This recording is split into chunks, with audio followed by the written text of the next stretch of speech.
Hello, I'm Looney. This story is about Mercy Watson to the rescue.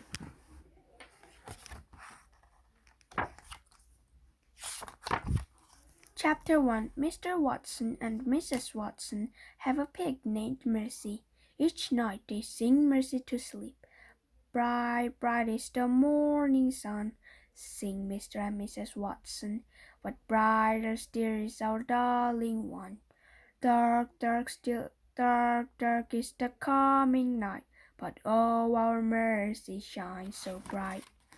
This song makes Mercy feel warm inside, as if she has just eaten hot toast with a great deal of butter on it. Mercy likes hot toast with a great deal of butter on it. But when Mr. and Mrs. Watson kissed her good night and turned off the light, Mercy's room becomes dark, very dark, and Mercy does not feel warm and buttery toasty inside anymore. She feels afraid. One night after Mr. and Mrs. Watson sang their song about the sun, kissed Mercy good night, and turned off the light, Mercy decided something. She decided that she would be much happier if she wasn't sleeping alone. And so Mercy got out of bed and went and got in bed with Mr. and Mrs. Watson. She snuggled up between them. Mercy felt warm inside, as if she had just eaten hot toast with a great deal of butter on it. Chapter 2. Mr. Watson and Mrs. Watson and Mercy were all in bed together. They were all dreaming. Mr. Watson was dreaming of driving a very fast car. "Vroom," said Mr. Watson in his sleep. "Vroom, vroom." And Mrs. Watson was dreaming of buttering hot toast for Mercy. She buttered one piece and then another piece and then another. "Have some more, dear," Mrs. Watson said in her sleep. "Eat up, yum, yum." Mercy was dreaming about hot buttered toast too. In Mercy's dream, hot buttered toast was piled high on her favorite blue plate, and Mrs. Watson was bottling still more. It was an excellent dream. Mr. Watson said, "Vroom, vroom." Mrs. Watson said, "Have some more, dear." Mercy snuffled and chewed in her sleep. Mr. Watson and Mrs. Watson and Mercy were all so busy sleeping that they did not hear the bed creak. They were all so busy dreaming that they did not hear the floor move. Chapter 3.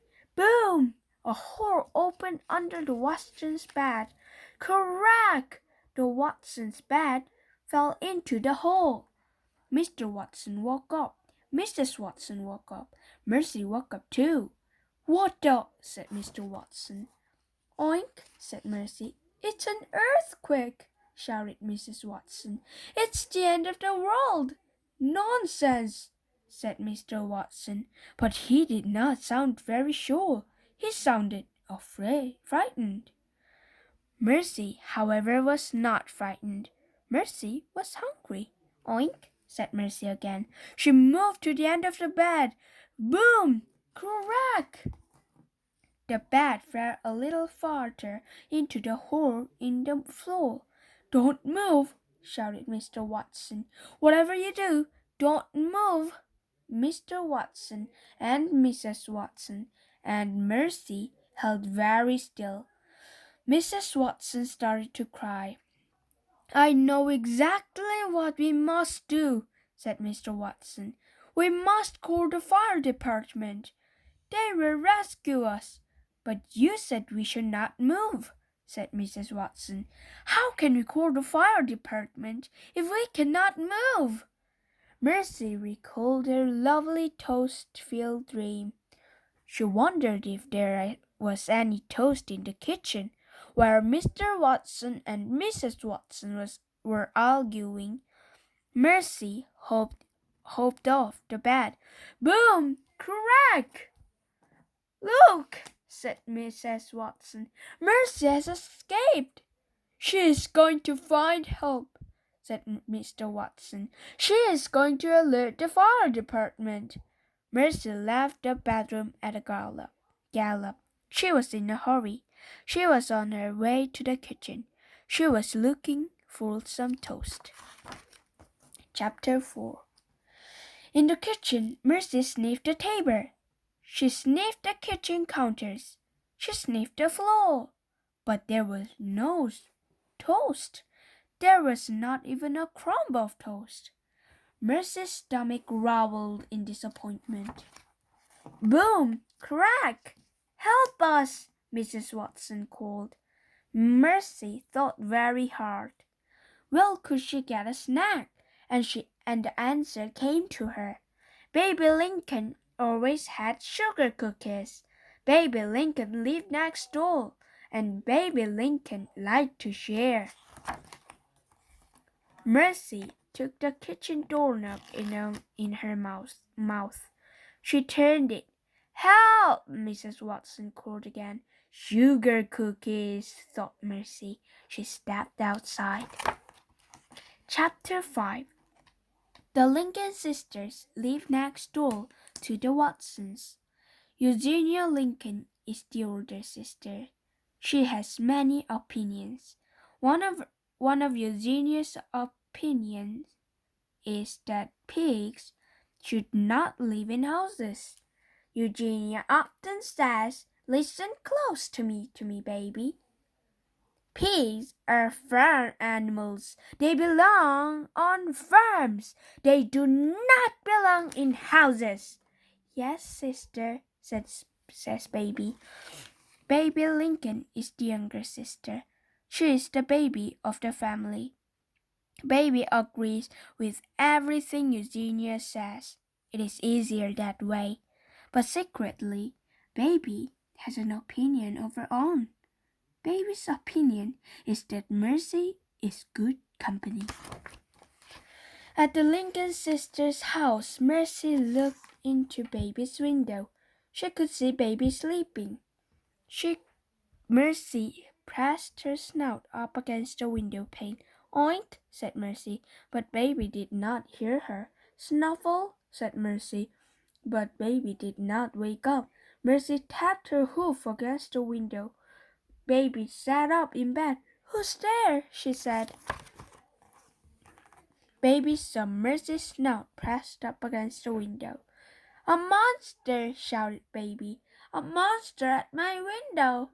Mercy shook her head.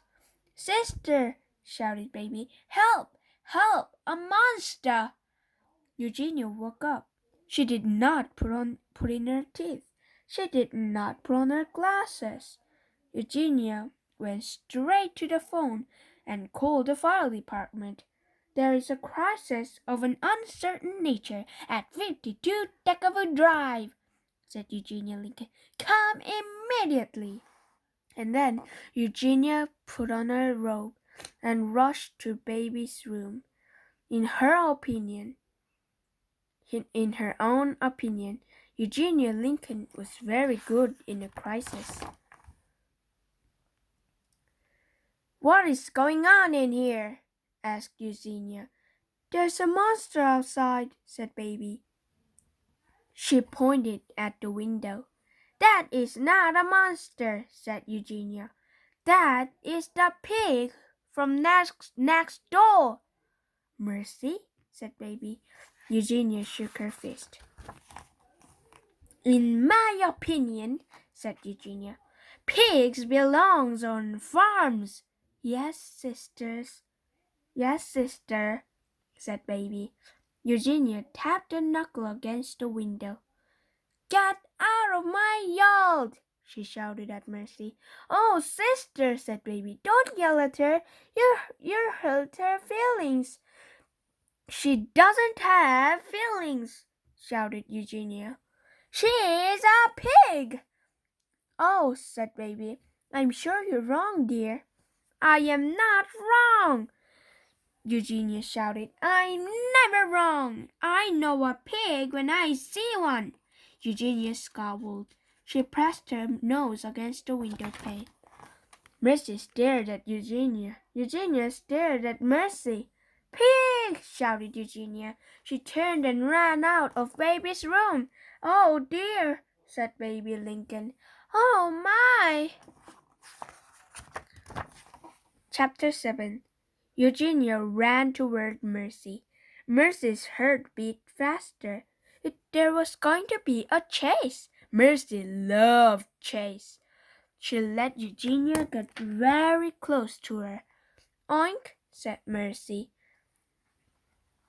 dashing away. "Get out of my yard!" shouted Eugenia. "Oink, oink," said Mercy. She ran in circles. She kicked up her heels. "No pigs allowed!" Eugenia shouted. "Oh, sister," said Baby, "please be careful." A siren wailed. A fire truck pulled into the Lincoln sisters' driveway. Ned and Lorenzo got out of the truck. "Do you think that's the emergency?" Ned asked. "Could be," said Lorenzo. Ned and Lorenzo sighed. "You'll never know with this job," said Lorenzo. "You're right," said Ned. "You never know." Chapter 8. "Ma'am," said Lorenzo to Baby, "did you call the fire department?" "Oh dear," said Baby, "I did not, but Eugenia may have called." "Who is Eugenia?" asked Ned. "My sister," said Baby. "Is that her?" asked Lorenzo. "The one chasing the pig?" "Yes," said Baby. "That's her." Baby and Ned and Lorenzo watched Eugenia chasing Mercy through the yard. Lorenzo cleared his throat. "What was the emergency exactly?" asked Ned. "I thought I saw a monster at my bedroom window," said Baby. "But it was not a monster. It was Mercy." "Mercy?" said Lorenzo. "The pig," said Baby. "The pig who lives next door." "I see," said Ned. "Eugenia does not care for Mercy," said Baby. "In her opinion, pigs belong on farms." "There's something to be said for their opinion," said Lorenzo. Ned nodded. "Help!" shouted a faraway voice. "Help! Help! Help us!" "Did you hear that?" said Ned. "Somebody is in trouble," said Lorenzo. "Let's go." Chapter 9. Ned and Lorenzo ran toward the call for help. They went into the Watsons' house. "Help!" Ned and Lorenzo looked up. They saw a bed hanging out of the ceiling. They saw Mr. and Mrs. Watson holding on to the bed for dear life. "We are saved!" cried Mrs. Watson. "Of course we are saved," said Mr. Watson. "Mercy has alerted the fire department." "She is amazing," said Mrs. Watson. "She is unbelievable." "She is a porcine wonder," said Mr. Watson. Ned and Lorenzo ran upstairs. They picked up Mr. and Mrs. Watson. The Watsons' bed sighed loudly and crashed all the way through the floor. Boom! Mr. Watson looked at the hole where the bed used to be.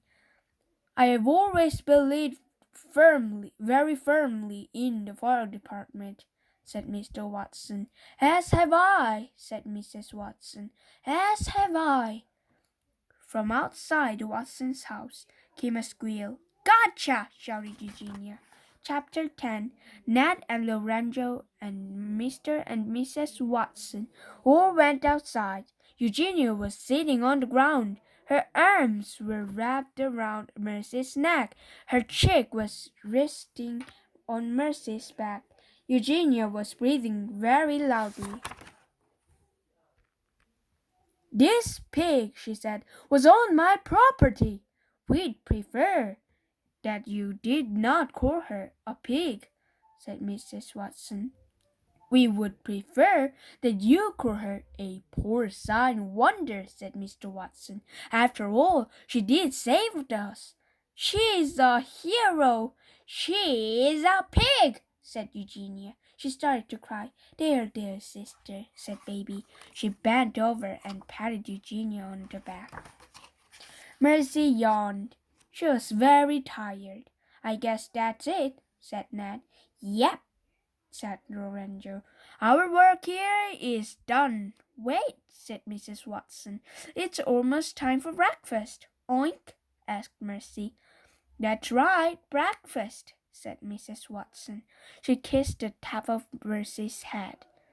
She looked up at the fireman. Do you boys like toast? Chapter 11. In the Watsons' house, around the Watsons' kitchen table, sat Eugenia Lincoln and Baby Lincoln and Mr. Watson and Mrs. Watson and Ned and Lorenzo and Mercy, of course. She was at the head of the table, in the seat of honor, and in front of her, on her favorite blue plate, was a very tall stack of hot buttered toast. A toast to Mercy, said Mr. Watson, holding up the glass of orange juice. A toast to our darling, our dear, said Mrs. Watson. A toast to Mercy, said Baby. In my opinion, said Eugenia, pigs should not be toasted. In my opinion, pigs do not belong at the kitchen table. To our hero, said Mr. Watson. Where would we be without Mercy? Yes, said Mrs. Watson. Who would have saved us? I can't imagine, said Ned. Me neither, said Lorenzo. They all clinked glasses. Mercy had another piece of toast. Chapter 12. Outside the Watsons' house, the sun was rising. First, the sun was red, and then it was orange. It rose higher and higher. Inside the Watsons' house, Mercy was lying on the couch. She was getting ready to take a nap. Bright, bright is the morning sun, sang Mr. and Mrs. Watson together. But brighter still is our porcine wonder. Mercy smiled. She closed her eyes. She was asleep before Mr. and Mrs. Watson even finished the song.